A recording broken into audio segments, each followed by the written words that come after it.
Hello, gentlemen. Hey, this video is to kind of give a demonstration of the screens and interaction. But on the equipment, this is the basic PLC layout. Of course, the main PLC is right here. These are all of the expansion I/O cards that'll be driving the Simplex system. This is the headless HMI where all of the screens are stored, and I spent a lot of my time doing the programming, setting up the screens.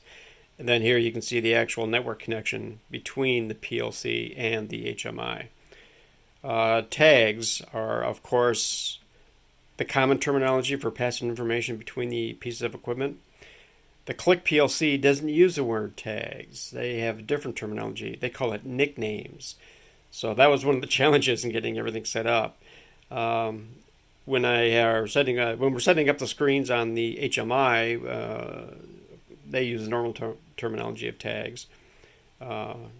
When you change programs and start programming the PLC side, the keyword is nicknames. Very important. All right. In security, this is their main screen. They can click on the green area. It's a hot zone. And they will immediately get the prompt for a password. Just 123 for now. When you enter the system, you are brought to the alarm screen, and you can do the fire, the Alice, or the weather. And of course, I've got a maintenance test, so you can pick and choose things. The laser tape measure is just a test.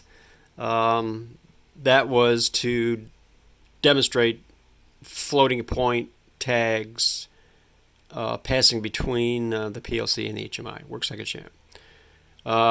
If we have an Alice alert, at this point, they just simply click on this button. It'll turn red, it'll flash, it'll say it's turned on. And at this point, the sirens are actually giving that alert out in the plant.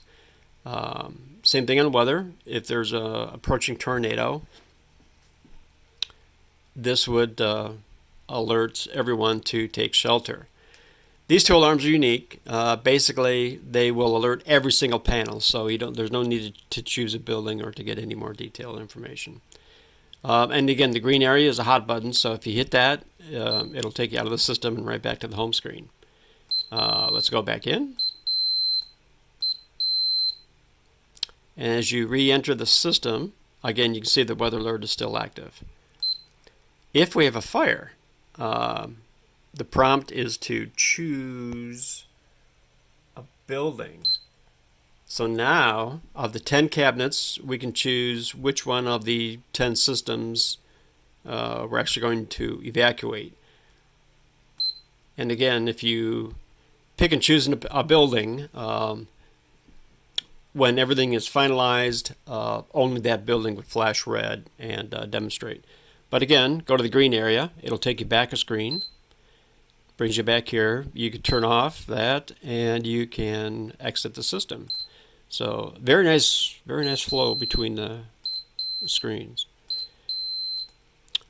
If we were doing some testing, or maybe there's a problem that we have to troubleshoot, we can go into this maintenance test area and again click the button and a password.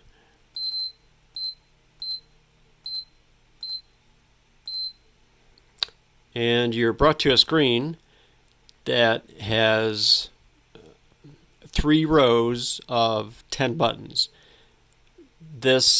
Each row, of course, one row is fire, one is Alice, and one is weather. And then the 10 columns indicate the 10 cabinets that are out in the field, out in the plant. So if we were testing like the Alice alert in the strip building, I could come here and I could simply click that on, and that button would flash by itself when we're finalized. But again, for flow on the system, you can go to the green area. That's the back button.